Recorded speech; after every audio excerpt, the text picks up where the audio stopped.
Close your eyes, yes. Oh, good morning and welcome. We are the Jolly Rouges / Hartwell players, and what we're here to do this morning is talk about the ability and the probability of you all shopping locally first in Concord during the season and connecting it to some historical events that took place in 73, that's 1773 to you, and 1774. Now what we will do is have you close your eyes in a second. I'm going to take you back in time.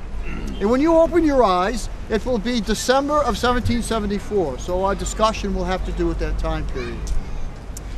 And we will discuss the events that have led up to this economic difficulty in the colony and the recession that we're in and the problems that we're having shopping, finding goods, etc. And once that is concluded, we will be strolling about, looking at several shops and deciding whether the goods are better made here and bought here, or whether we should go and continue with Great Britain and do the shopping through the commercial enterprises that were arranged originally when we became a colony. So I'll ask you all to close your eyes and we'll take you back in time. In 1763, the French and Indian War ended. And as a result of that war and our being protected by Great Britain and its Navy and Army against the French and Indians, the treasury was spent out in Great Britain. And they looked for a place to have it replenished. And where else but the colonies? That's why we exist, to help the mother country stay stabilized economically. And so taxation began in 1765. And as each series of taxes came about into the 1770s, the colonists stood up against them. And even at one point decided to stop importing goods from Great Britain. And by doing that, it caused economic hardship in Great Britain, and that caused the taxes to be done away with. As we got into 1768, problems were so bad in Boston that Parliament and the King sent regular troops to be stationed there to quell riots regarding the taxes. By 1773, there was but one tax remaining. And what Parliament had done was, thinking that we were a pusillanimous people, left a small 3p tax, not much, on East India tea. And the East India Tea Company had a monopoly in the colonies. In fact, both the King and members of Parliament all had a hand in the company. It was an international conglomerate, if you will. And the King and Parliament were making money on their own through that. And therefore the monopoly and taxes that had been placed on the tea were refurbished to the company, and then it was added to the tea that came to the colonies. So we would pay it, but we decided not to. And since Parliament would not remove that tea and the royal governor would not from Boston, we went down to Boston Harbor in December of 73 and dumped it in the harbor, destroying it. Parliament and the King were not too happy, so they put in place what they called the coercive acts, and we called the intolerable acts. And as a result of those acts, the port of Boston was closed until the damaged tea was paid for. A recession was setting in, cost of fuel went up, cost of food went up, and we suffered highly. But by July of 74, we decided to take action against Parliament in England. And we entered into a league and solemn covenant, which many people bought into. And we refused to import any goods from Great Britain until the intolerable acts were done away with. And that leads us into December of 74. You open your eyes. Gentlemen, Nicholas, good to see you, and Edward.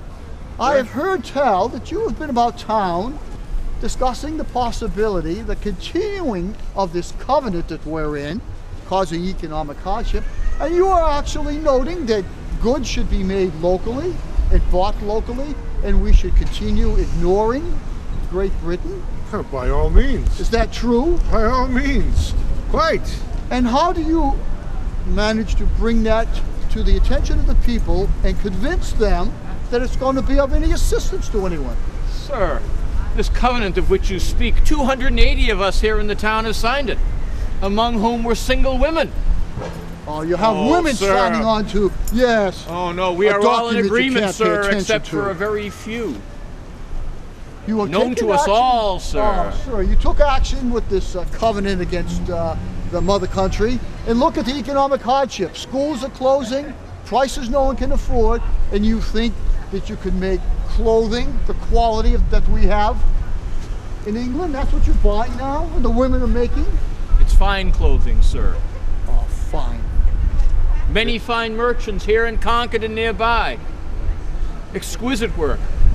Exquisite. I look about and I say, would this be better made in England, in Scotland, in Ireland? I think of that fine cordwainer we know, Mr. Flint. His workmanship is as fine as any in Europe, sir. Right. The shoes he makes are brilliant.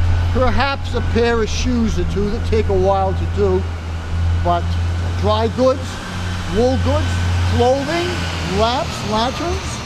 We must become self-sufficient. Oh, we self-sufficient. We Rubbish. cannot allow another to make our destiny. We must be in charge of our destiny, sir. And you can be in charge by returning to the way things were with Mother Country, where we send the raw materials to England. They make the finished products, excellent products. Send them back to us, and we purchase locally, although they're made elsewhere. When they tell us how much to pay, what we must buy, we have no choice, sir. Here we buy what is made locally. The choice is ours. Quite. I hear tell that there was a tune, a song that the women put together Aye. about home manufacturing. Is that Aye. correct? It is, sir. Aye. And can you, I understand it was published in a number of the Boston papers. It but was. I saw it not. Could you have a copy of it? I do, sir, I do. Right here. Ah, and are you going to sing it to me? Aye, Would we you like shall- us to sing it Oh, to you, shall be please, sir? more sir. than pleased to. Young ladies in town and those that live round, let a friend at this season advise you. Since money's so scarce and time's growing worse, strange things may soon surprise you. First then throw aside your high tops of pride, wear none but your own country linen. Of economy boast, let your pride be the most, to show clothes of your own make and spinning. Join in, public. Come on. You citizens What are if buying homespun it. they say is not quite so gay as brocades, yet not in a passion? Oh, rubbish. For when once it is known, this is much worn in town, one and all will cry out, 'tis the fashion.